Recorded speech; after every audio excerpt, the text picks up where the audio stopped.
आप देख रहे हैं स्कोर हाई की फिजिक्स चैनल और मैं हूं शशांक शर्मा जो आपको फिजिक्स के कंसेप्ट सिखा रहा हूं। आज हम लोग इस पूरी क्लास में पढ़ने क्या वाले हैं, पहले मैं आपको बता दूं। आज हम देखने वाले हैं कूलॉम्स लॉ में इक्विलिब्रियम का कंसेप्ट। कूलॉम्स लॉ में भी इक्विलिब्रियम कंसेप्ट होता है। जी हाँ, केमिस्ट्री वाला इक्विलिब्रियम नहीं है। क्या कह रहे हो, केमिस्ट्री को अलग ही रहने दो? जी, अलग ही रहने देते हैं। आज आप देख रहे हो इक्विलिब्रियम का कंसेप्ट कूलॉम्स लॉ में। और सबसे मजेदार चीज है कि आज आप देखने वाले हो दो बोर्ड क्वेश्चंस जो बहुत बढ़िया ढंग से पूछे गए हैं और आपको करने में भी मजा आ जाएगा। लेकिन उससे पहले आपको सीख लेना चाहिए कि इक्विलिब्रियम कंसेप्ट होता क्या है, किस तरीके से वर्कआउट करता है इक्विलिब्रियम कंसेप्ट। देखिए, अगर मैं पर्टिकुलरली इक्विलिब्रियम कंसेप्ट की बात करूं तो ये कैसे, सर वो एक बार मार्क कर देना। तो इक्विलिब्रियम कंसेप्ट आपके पास कैसे वर्कआउट करता है, कैसे नहीं, उस चीज को देखिए। देखो, तीन चार्जेस हैं Q1, Q2, Q3। इसका नाम A है, इसका नाम B है और इसका नाम C है। A, B, C, ये तीन चार्जेस हैं। इसका डिस्टेंस है R1, इन दोनों के बीच का डिस्टेंस है R2, तो ये पूरा डिस्टेंस हो गया R1 plus R2, R1 plus R2। अब मैं बात क्या कह रहा हूं, इतनी छोटी सी बात कह रहा हूं, लेकिन क्वेश्चंस ओए होए होए क्या लाजवाब क्वेश्चन से मजे ही आ जाएंगे। पहले आप देखो इस छोटी सी बात को। पहली बात, केस 1, अगर मैं बोलता हूं Q1 चार्ज इक्विलिब्रियम पे है, ये जो Q1 चार्ज है इक्विलिब्रियम, यानी मेरे कहने का मतलब है इस Q1 चार्ज पे यानी कि A पे नेट फोर्स 0 है। अगर ये Q1 चार्ज इक्विलिब्रियम में है तो इस पे नेट फोर्स 0 है। अब आपको सोचना क्या चाहिए कि A पे कौन फोर्स लगा सकता है। देखो, एक छोटी सी बात सुनो, हर चार्ज दूसरे चार्ज पे फोर्स लगा सकता है, हर एक चार्ज दूसरे चार्ज पे फोर्स लगा सकता है। तो A के अलावा यानी A को छोड़कर कितने और चार्जेस हैं? सिंपल बात पूछिए, ज्यादा बड़ी बात नहीं पूछ रहा। कमेंट करके पहले ही लिख दो, जो मुझे पता लग जाए। मुझे तो खैर पता नहीं लगेगा, लेकिन आप पहले ही लिख दो। A के अलावा कौन से चार्जेस हैं? B और C। यानी अगर नेट फोर्स A पे 0 है तो इसका मतलब A पे जो फोर्स लगा रहा है B, AB, पहले उसका नाम लिखते हैं जिस पे फोर्स लग रही है, फिर उसका नाम लिखते हैं जो लगा रहा है। AB लिखने का मतलब A पे तो फोर्स लग रही है और B लगा रहा है, प्लस और A पे कौन फोर्स लगा सकता है? C। A पे और कौन फोर्स लगा सकता है? C। A पे फोर्स C की वजह से इज इक्वल्स टू 0। अगर मैं आपसे कह रहा हूं कि ये वाला चार्ज इक्विलिब्रियम में है तो इसका मतलब इस पे नेट फोर्स 0 है, और इस पे नेट फोर्स 0 का मतलब इस पे कौन कौन फोर्स लगा सकता है? B और C। तो इन दोनों की मिला के जो टोटल बैठेगा वो 0 है। अब देखो, अगर मैं कह रहा हूं ये C वाला इक्विलिब्रियम में है, Q3 इक्विलिब्रियम में है, इसका मतलब नेट फोर्स Q3 पे 0 होगी, नेट फोर्स Q3 पे 0 होगी, यानी नेट फोर्स C पर 0 होगी। मेरे ख्याल से आप पहले ही समझ चुके होंगे कि C पे कौन कौन फोर्स लगा रहा है। C पे A फोर्स लगा रहा है और C पे B फोर्स लगा रहा है। तो इसका मतलब क्या मैं लिख सकता हूं? C पे फोर्स A की वजह से प्लस C पे फोर्स B की वजह से is equals to 0। Is equals to 0। बिल्कुल सिंपल कंसेप्ट है। इस पे इक्विलिब्रियम में था तो इस पे कौन फोर्स लगा रहा था, बी और सी, दोनों की मिला के फोर्स 0। ये इक्विलिब्रियम में है तो इस पे कौन फोर्स लगा रहा है, ए और बी, दोनों की मिला के फोर्स 0। एक और केस हो सकता है, ये इक्विलिब्रियम में, बी इक्विलिब्रियम में, ओके। अगर बी इक्विलिब्रियम में है यानी बी का मतलब Q2 इक्विलिब्रियम में है, तो नेट फोर्स Q2 पे 0 होगी, यानी नेट फोर्स B पे 0 होगी। तो B पे कौन फोर्स लगा सकता है, A और C। B पे कौन फोर्स लगा सकता है, A और C।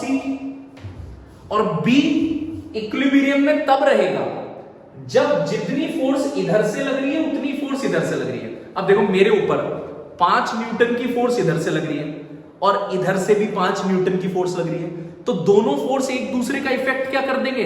जी हां दोस्तों, सही कह रहे हैं आप, दोनों एक दूसरे का इफेक्ट कैंसिल कर देंगे। इसका मतलब अगर मैं इक्विलिब्रियम में हूं तो जितनी फोर्स इधर से लग रही है उतनी फोर्स इधर से लग रही है। क्या कह रहे हो, थप्पड़ लगाओ। इधर देखो, तो नेट फोर्स अगर B पे बोला गया है 0, तो इसका मतलब B पे फोर्स A की वजह से, ओहो, इज इक्वल्स टू B पे फोर्स C की वजह से। ये सॉल्व करने के बेस्ट ट्रिक है। अगर आप साइड वाले को इक्विलिब्रियम में बोलते हो तो इस पे फोर्स लगा रहा है B और C, तो दोनों फोर्सेस का सम बराबर 0। साइड वाले को इक्विलिब्रियम में बोलते हो तो इस पे फोर्स लगा रहा है B और A, दोनों फोर्सेस का सम बराबर 0। लेकिन अगर बीच वाले को इक्विलिब्रियम में बोलते हो तो इसका मतलब दोनों तरफ से फोर्सेस बराबर लग रही है। ये ट्रिक है, क्वेश्चन जल्दी सॉल्व हो जाते हैं। क्या कह रहे हो, गर्मा गर्म क्वेश्चन करा दो। बहुत बढ़िया क्वेश्चन अभी कढ़ाई में से उतारे, तुम्हारे लिए मजा आ जाएगा, लेकिन आराम से खाना, जीभ जल सकती है। देखिए, उसे देखते रहिए, बहुत बढ़िया 2 क्वेश्चंस, मजा आ जाएगा। ये कंसेप्ट समझ में आ गया होगा आपको। अब मैं आपको 2 क्वेश्चन दिखा रहा हूं बहुत बढ़िया से। देखिए जी, क्या कह रहे हो, जल्दी जल्दी दिखा दो, रुका नहीं जा रहा, भूख लग रही है। बिल्कुल, अभी दिखाते हैं आपको दोनों क्वेश्चन। दोनों बोर्ड के आए हुए क्वेश्चन है, ध्यान से देखिए। पहला क्वेश्चन क्या कह रहा है, समझिए। सीबीएसई के क्वेश्चन है। पहला क्वेश्चन ये कह रहा है हमारे पास कि 2 चार्जेस हैं कैपिटल Q, 2 चार्जेस हैं कैपिटल Q, उनके बीचों बीच एक और चार्ज है स्मॉल q। 2 चार्जेस हैं कैपिटल Q, उनके बिल्कुल बीचों बीच एक और चार्ज है small q। A B C R R। आपसे कहा जा रहा है कि अगर पूरा सिस्टम इक्विलिब्रियम में है, भाई पूरा सिस्टम इक्विलिब्रियम होने का मतलब पूरा सिस्टम A, B और C तीनों पे नेट फोर्स 0 है। A पे, B पे और C पे तीनों पे नेट फोर्स 0 है। आपसे कह रहे हैं प्रूव कीजिए, अगर पूरा सिस्टम इक्विलिब्रियम में है तो प्रूव कीजिए इस स्मॉल q की वैल्यू -q/4 आएगी। इस स्मॉल q की वैल्यू -q/4। मुझसे पहले अगर आपने कर दिया, मतलब वीडियो आगे देखने से पहले अगर आपने कर दिया, तो कमेंट में लिखकर जरूर बताना कि आपसे पहले क्वेश्चन हमने कर दिया। जरूर लिखना, एटलीस्ट मुझे दिख जाएगा कितने लोगों ने क्वेश्चन पहले ही कर दिया। क्वेश्चन दोबारा समझ लो अगर क्वेश्चन नहीं समझ में आया। 3 चार्जेस हैं, पूरा सिस्टम इक्विलिब्रियम में है, आपको ये प्रूव करना है। क्या कह रहे हो, कर दो, ठीक है। मुझे लगता है वीडियो पॉज करके आपने कर लिया होगा अब तक क्वेश्चन। अब मैं करके दिखाना। A पे नेट फोर्स 0, B पे नेट फोर्स 0, C पे नेट फोर्स 0। तो पहले मैं स्टार्ट करता हूं A पे नेट फोर्स 0 से। ए पे नेट फोर्स 0 से, तो ए पे कौन कौन फोर्स लगा सकता है, बी और सी? क्या सही लिख रहा हूं? ए पे बी लगा रहा है, ए पे सी लगा रहा है। ओहो, सही लिख रहा हूं भाई। अब देखिए, नेट फोर्स 0, ए पे फोर्स बी लगा रहा है, यानी इन दोनों के बीच की फोर्स, इन दोनों के बीच की फोर्स के Q1 Q2 upon are square, के Q1 Q2 upon are square, plus ए पे फोर्स सी की वजह से, ए पे फोर्स सी की वजह से के Q1 Q2 upon are square, are मतलब इन दोनों के बीच की दूरी। एक भी स्टेप में दिक्कत हो कमेंट में लिख देना, कोई स्टेप ना समझ में आ रहा हो तुम्हें कमेंट में लिख देना। मैंने बस कूलाम्स लॉ लगाया है, Q1 Q2 upon are square is equals to 0। क्या कह रहे हो, तो सॉल्व हो गया क्वेश्चन? जी हां, ये सॉल्व हो चुका है। ये पूरा इस तरफ आएगा, माइनस हो गया। ओहो भैया कहां जा रहे हो तुम?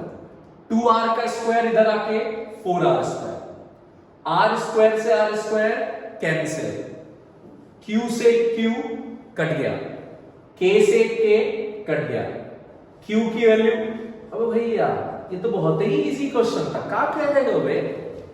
इजी था या नहीं था? बिल्कुल इजी क्वेश्चन था। q की वैल्यू -q/4 हो गई।